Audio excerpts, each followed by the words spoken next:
listening to the ATM Marketplace Podcast. Hello, and welcome to this ATM Marketplace Podcast, New Technologies for Increasing Debit Card Revenue. I'm Suzanne Clucky, your host for the podcast.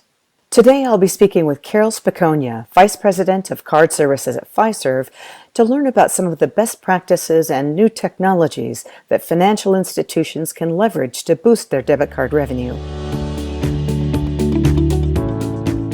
Fiserv moves money and information in a way that moves the world and is a trusted leader in payment and financial technology. For 35 years, Fiserv has helped financial institutions of all sizes achieve best-in-class results with market-leading card management, fraud solutions, proven digital card enablement capabilities, consultative services, and vast experience in integrating with core and digital systems. Learn more at fiserv.com. Welcome, Carol. To start the podcast, I was hoping you could give us an overview of how the debit market is performing now and also share some of your observations as to how the channel is evolving.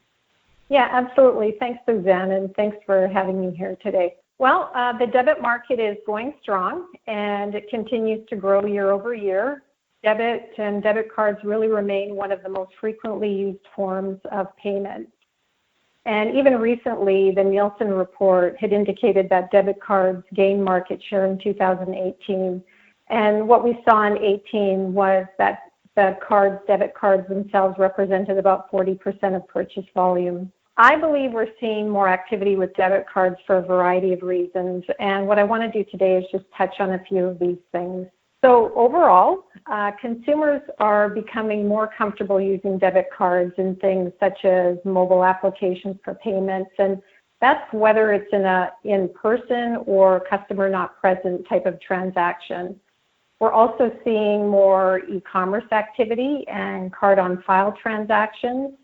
And what I mean by card on file is situations where card numbers are stored in account profiles, either online or in mobile apps. And then we also have person-to-person transactions. So we've been seeing growth in volume through the debit rails for P2P as well over the last few years. They may have been handled previously as cash transactions, but these have been transitioning to debit over the last few years. So those would be transactions like Venmo or the Cash App, things like that. PayPal, Pop Money, we're seeing some things through Zelle, even using the debit card rails. But it's when I owe you, maybe we went out for lunch and you paid and I want to give you $20 or $30 and I can do a P2P transaction.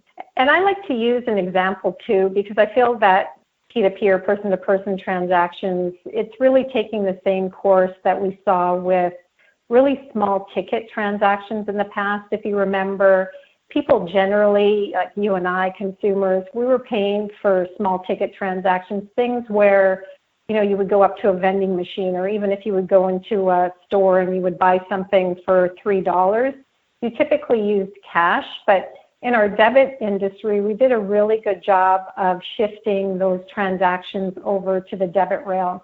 And I feel that we're doing the same thing now with P2P, particularly because there are apps that make this much more easy to accomplish in today's environment. But those were typically cash transactions. The other great thing about P2P now and the technology is that if, I can send money across the country. Cash is the purest form of a real-time transaction.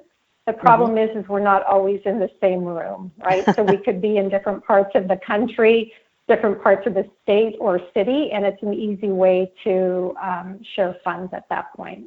And then I think just generationally, we see younger consumers preferring cash and debit cards to credit cards. So there's some nuances and differences between millennials and Gen Z.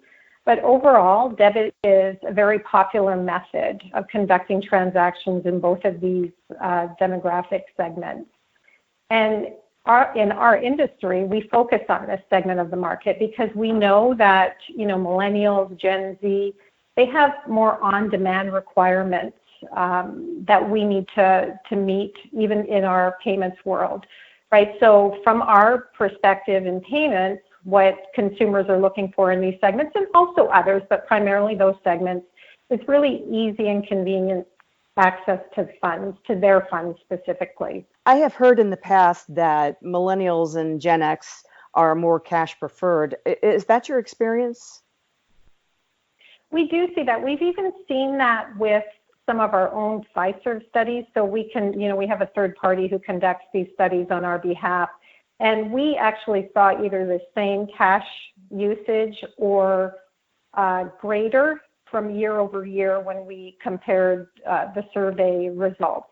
Now, what we've also seen is that the millennials, so maybe that older segment of the younger population, still prefers debit and cash. Maybe the Gen Zs are, trending away from debit a little bit, maybe more to cash and credit cards. But generally, that population is still using both debit and cash on a frequent basis. And we even rolled out our card-free cash access product specifically because we saw that segment of the market still using cash. I think a couple of years ago, maybe 10 or more years ago, we all thought that things were going to start to definitely shift everything away from cash to debit or credit. But we're still seeing generations of individuals using cash on a regular basis. As a generation ages, they get more access to credit, but it seems like these generations may continue to use cash. Is that what you're supposing or you're seeing? I think they will. I also think the lines are so fuzzy too. And, when I'm talking about things in that generation requiring, on-demand payments, I mean, I'm clearly not in either of those generations, but I still like the convenience of on-demand payments or, on-demand ordering Grubhub or an Uber, right? So we can't necessarily classify each of these generations as, solely using cash, but I think it's still there. I think cash is still out there. It's still going to be used. And I think debit cards, I think credit, right, as you get older too, and you start picking up a mortgage and you have other responsibilities in life, that maybe you'll shift a little bit to credit. But I still see debit cards and cash being primary payment vehicles in the future. I'm in neither of those generations either, and I still do use Venmo and Uber and really like the convenience of them. So on-demand expectation that we're talking about, I think it's really all these newer technologies, right, that are out there that are supporting these types of new applications, the Ubers, the Grubhubs, Lyft. I always love to use the example of the bird scooters. These things popped up about 12 to 15 months ago here where I live, and completely new transaction for a financial institution. We're really looking at those things as a consumer. I can hop on these scooters and get across town. I can just dump this scooter off anywhere I want. I don't have to worry about taking it to a specific place. It's about the consumer experience, but there's a payments play in there too. And I really feel like that's what's been fueling and will fuel more and more of the debit card transaction volume in the future, right? It's all these mobile technologies and applications that are being made available now to consumers because the focus is really on the consumer and their use case and their experience. And then so I like to talk about that because I think people need to be aware that those are new transactions that are happening, and a financial institution, they want to make sure that they're encouraging their cardholders to add their debit cards to what I'm calling these new top of wallets, right? It becomes more difficult once a card is added to these mobile applications to either change it or add another one. So financial institutions should make sure that they're out promoting their own debit card usage in these newer apps. It'll generate new interchange transactions. Even on the other side of the house, so we talk a lot about mobile technologies and these newer providers in the market, but then we have our traditional big box retailers out there. They've got these mobile applications. They're embedding payments options in there and encouraging their customers to load cards in there. And as a financial institution, you can't forget about those traditional players that are out in the market either, because we need to make sure that debit cards are getting added there. Otherwise, what will happen is those transactions that financial institutions are earning interchange on today, if they don't get their debit cards loaded, they're going to lose those in the future. So it's not just newer players that are entering with these mobile apps and enticing consumers. It's also, let's not forget about the big box retailers out there rolling out their own apps as well, targeting their customer base.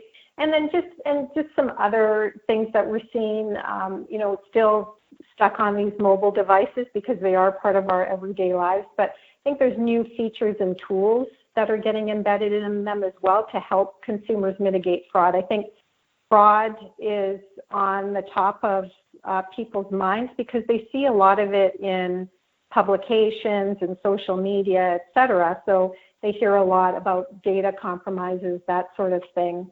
Mm-hmm. And I think today we're starting to see more technologies even built in to help consumers feel comfortable from that perspective. So we are seeing, mobile card controls and alerts that are getting added. And as a consumer then, I can use these features and functions, and I can turn off my card temporarily. I can limit purchases by merchant type, and that makes me feel more comfortable, and it makes me feel comfortable either using my card online frequently, especially when we're talking about debit cards, or even in other, customer not present type of environments.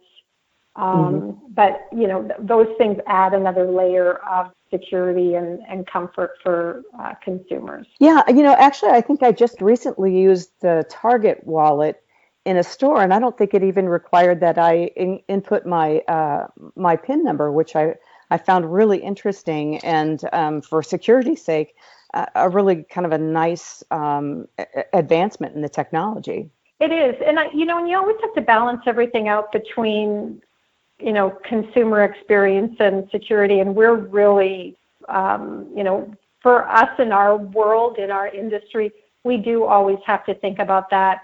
As a retailer, do they become more lax in, requiring things like that? But anything that we roll out from our perspective to help financial institutions compete in the market, we're always heavily focused on, the transaction and maintaining security around it. But it's definitely a balancing act because we all have it, right? We're all consumers, and we live in this world today where I want to do everything as easily as possible until something happens, like your card gets compromised or something, and then maybe you think twice about it.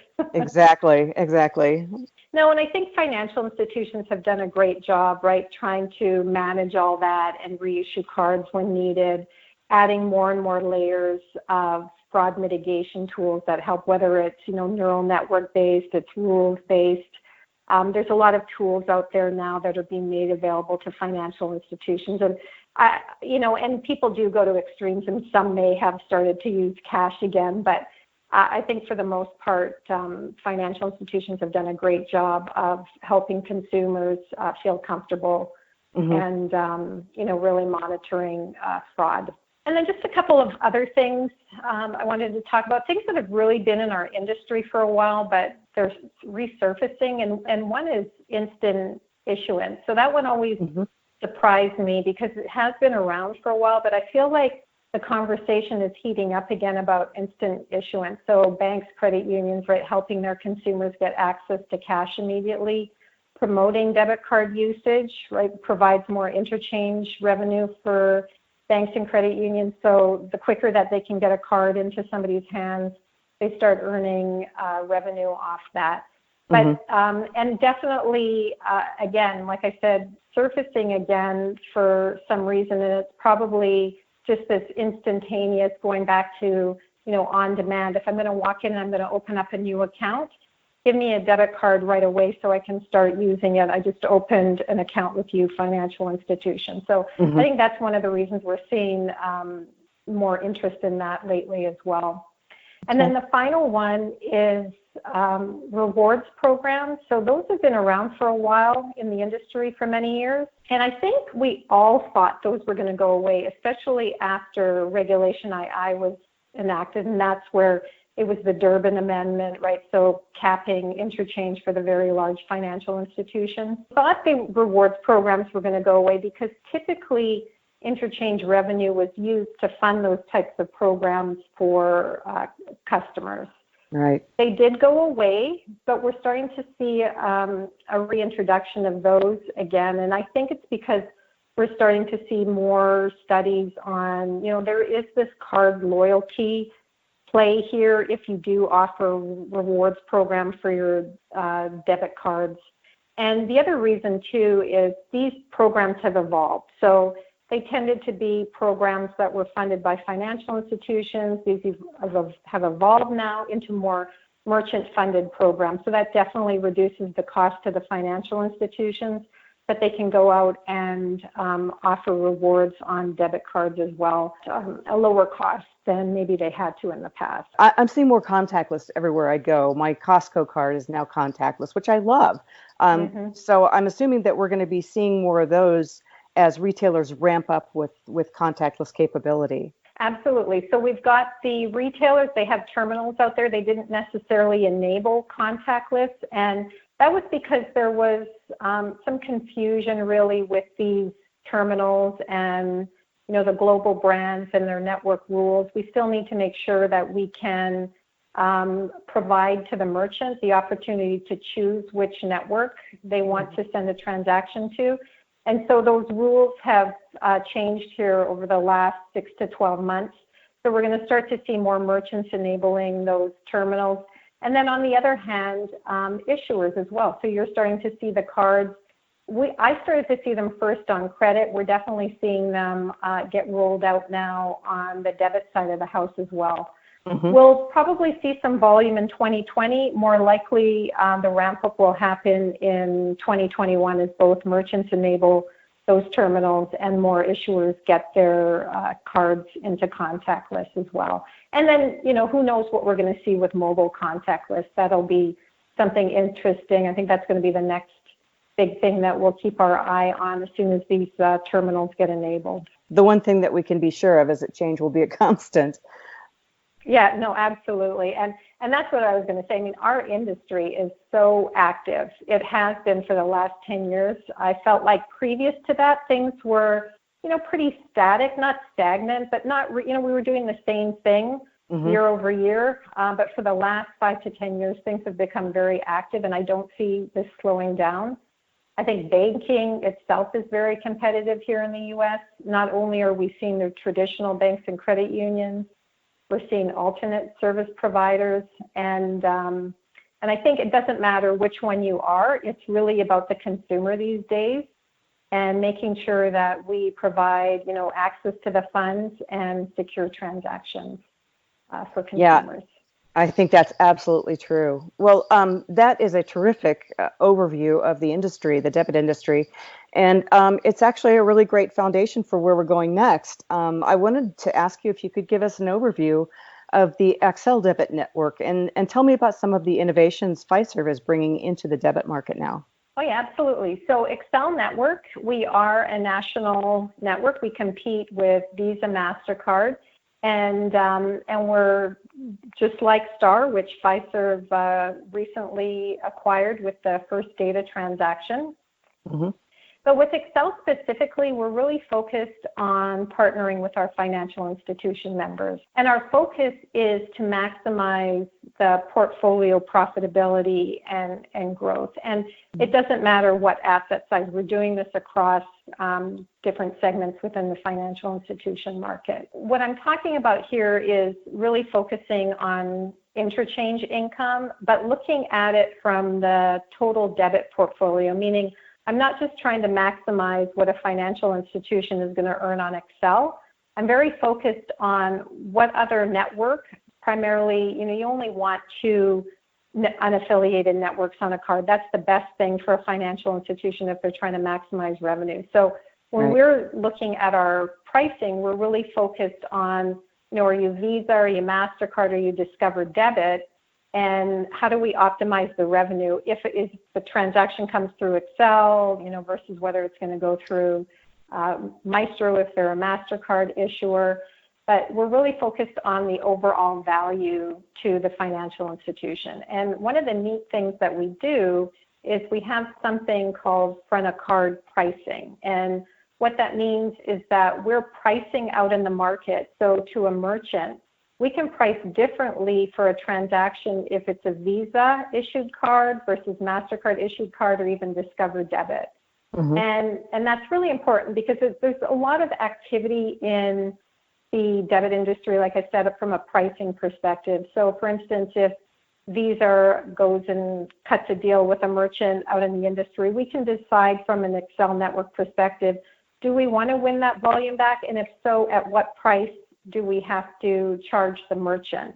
So total combined cost.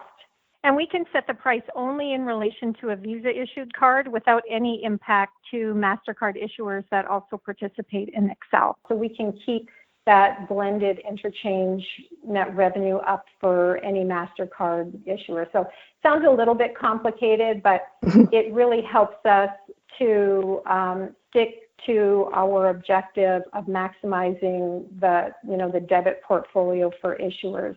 Again, depending on which front of card brand that they use. Right. So very competitive then. It is. And the market is extremely competitive. And, we're just looking for tools to be able to, like I said, stay focused on our objective for issuers. Right. Okay. And then we're also committed to, providing a transaction set. I always come back to the consumer because that's what we're really focused on. Obviously, our customers are financial institutions, but we want to help them position themselves for customers that they want to bring into their banks or credit unions. So from our Excel perspective, it's, we can conduct transactions with a card, mobile device, with a token. We do PIN-less, e-commerce. We have signature-based transactions. And I say signature-based because you can, as a consumer, we all go in and sometimes we sign, sometimes we don't anymore, regardless of ticket size, right? But these are your traditional, what we used to call signature transactions. We support those through Excel now. And then we also have cardless options for cash access at ATMs. And I think I mentioned card-free cash earlier. Okay. So tell me a little more about card-free cash, how that works. Yeah, absolutely. So one of our great projects that we've been working on for the last few years. So card-free cash allows a consumer to walk up to an ATM. They can get cash out of an ATM without a physical card. So we generate an access code. They still use a PIN. So from the consumer perspective, their experience is the same at the, whether they're using a card or one of these access codes at the ATM. And we have, like I said, we've been working on this for the last few years. So we have some patent pending solution behind the scenes for card-free cash. And it utilizes the Excel network infrastructure. So when a consumer goes and uses the access code and PIN at an ATM, that transaction is flowing through the Excel network. So this is available at about 32,000 ATMs nationwide. We have 8,500 of them at 7-Eleven locations, and we're continually expanding. But the idea is that it's network-based. So I can, as a consumer, if I'm here in Maryland, I can walk up to an ATM and I can use an access code and PIN.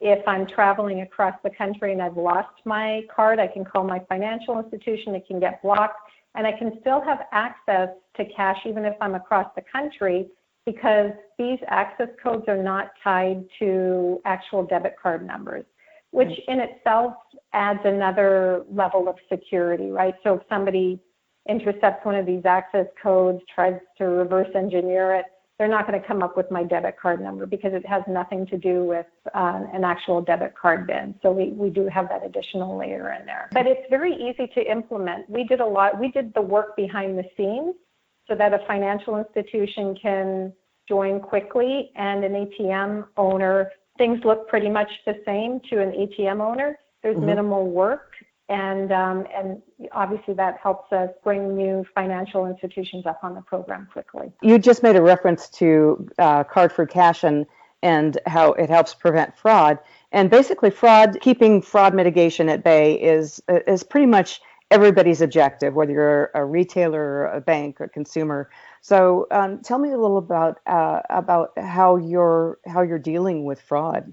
So we have a couple of things, and one of the things I wanted to touch on too with card-free cash, this is not available today, but just so you can understand things that we're thinking about, because I do agree with your sentiment and your statement. So when you think about using a one-time access code, if I'm purchasing something online, if I could generate one of these access codes for one-time usage and for the exact amount of my purchase, even if somebody intercepts it or, hacks a system that I was just on, right, on some website, online purchase that I made, even if they got a hold of it, it's not valid anymore and the transaction would be denied. So just thinking in the future, even at that level, we can really mitigate a lot of fraud that happens in the e-commerce world. So again, just need to make a statement that is not available today, but things about, in terms of what we're looking at and thinking about in the future.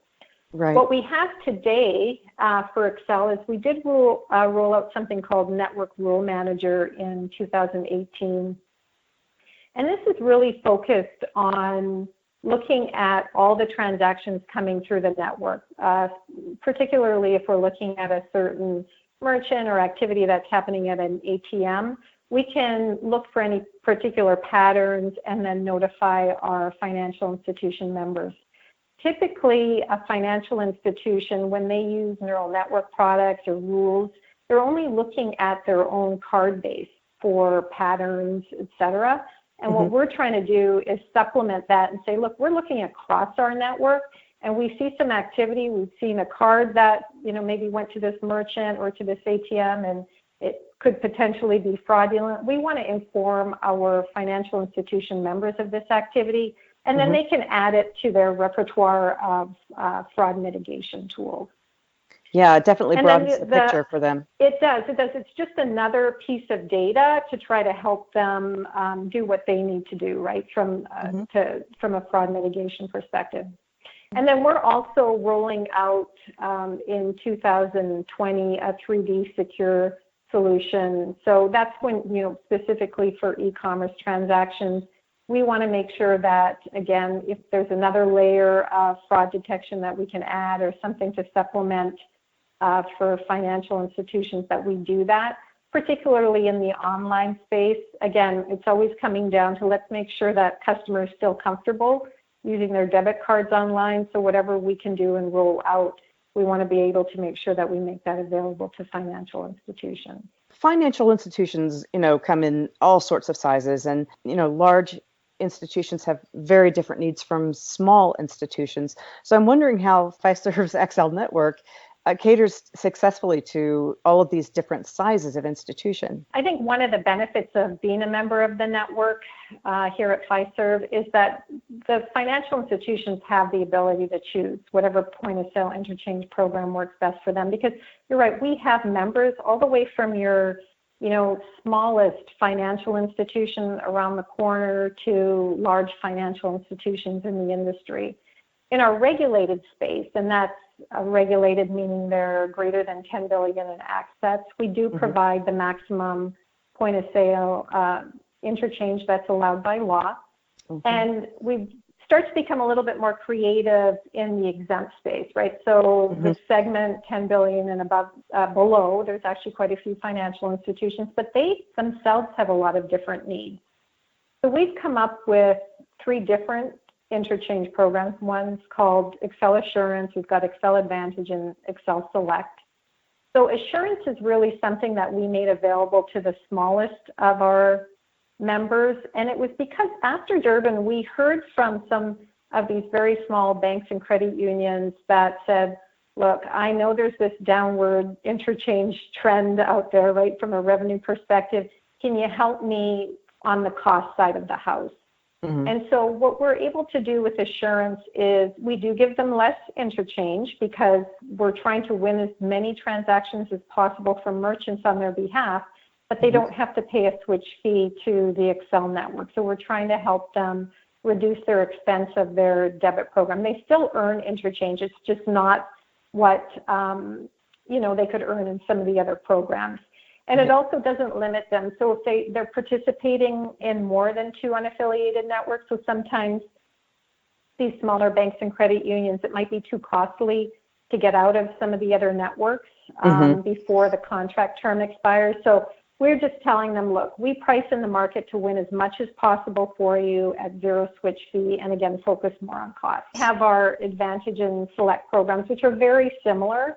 There's just a slight nuance to them, but that's where you only have Excel and one other unaffiliated network. And obviously that gives us a lot more power to go out and price higher to the merchants to earn higher interchange for those financial institutions. And again, using data analytics to make sure that we're focused on that total debit card program or portfolio for the issuer, and we use the front of card pricing approach that I mentioned earlier. Okay. Select, the nuance there is there are actually a handful of financial institutions that are MasterCard issuers that still don't have Maestro on the cards.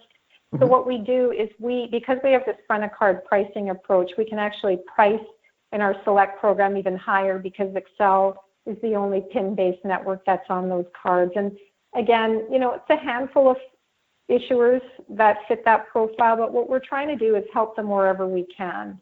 And and our system allows us the flexibility to do these types of different pricing programs. So I anticipate in the future that, we'll come up with something new or whatever we need to do to address the needs of our issuer members in the future. So I understand now that Fiserv is also offering surcharge-free ATM access, which is pretty exciting. Can you tell us a little more about that? So Suzanne, yeah, we do offer surcharge-free in a couple of different forms. I did talk about card-free cash access previously, right? So those are surcharge-free transactions. We want to make sure to the consumer that the experience is the same regardless of which ATM they go to. And that's about 32,000 ATMs nationwide.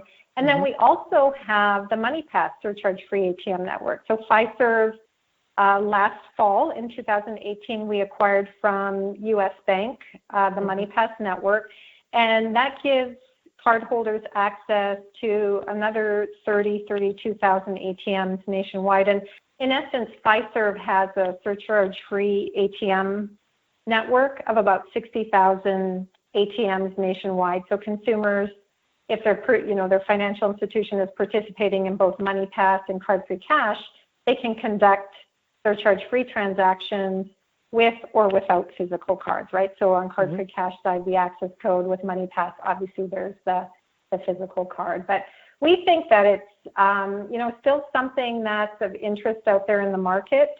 Consumers definitely want convenience. They want surcharge-free access.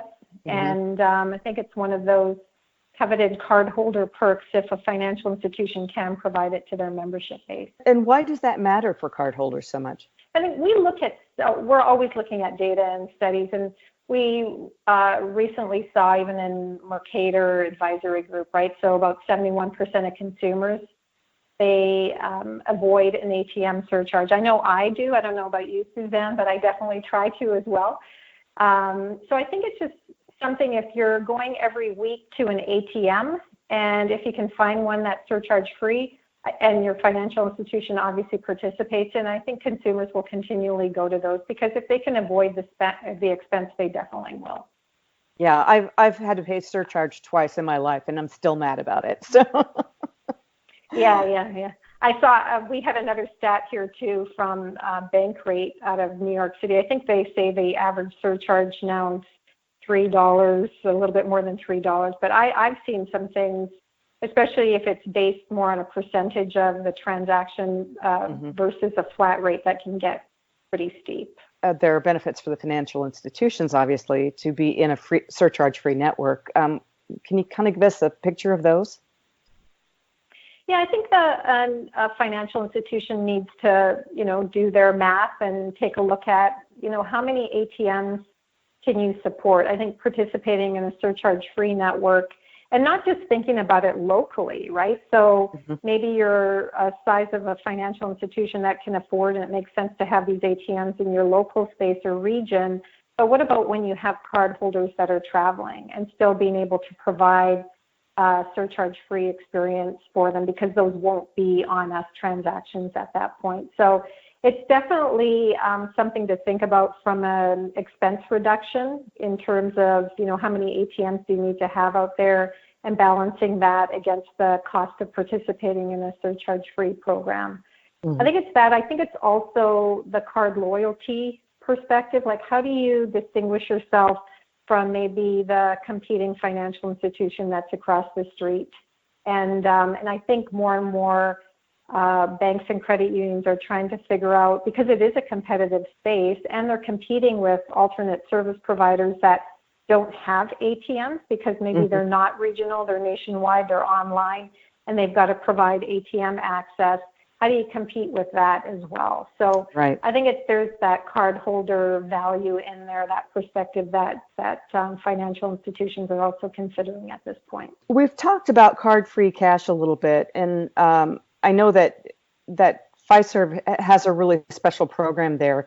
Can you give us an update on what's going on with card-free cash? Yeah, absolutely. So we are in market today, and we really pulled this together to address that emergency cash situation that I spoke about earlier, right? So if I lose my card, I'm across the country, or lose my wallet, I can still have access to cash. But the convenience factor, I think, is probably even more important from a consumer perspective. So what we're doing right now is we are piloting with our Fiserv Card Valet offering. We've embedded the card-free cash application within Card Valet so that consumers can now digitally generate one of these access codes, still visit the same set of ATMs. And then we also have an API that we make available to anyone who doesn't want to use the Fiserv Card Valet mobile app, and maybe they have their own, or they want to embed it in a website. We make that API available. So that's where we're heading now. But I think it's really something that consumers are going to be interested in. You know, when you think about it, we walk out of the house without our wallets, but we rarely walk out of the house without our phones. And so to be able to conduct transactions now that are cardless, I think that's where we're going to see a lot of growth in the future. Definitely. Well, tell me just briefly about Card Valet, just a quick, for people who aren't real familiar with that. So Card Valet originally was set up, and I think I talked about this earlier with you as well, right, where you can set parameters. I want to turn my card on, I want to turn my card off, that sort of thing. But there's a lot of more feature functionality that's getting added within the application going forward. Well, it sounds like you've got a really great consumer-friendly solution for cardless ATM transactions now. I'm really curious to see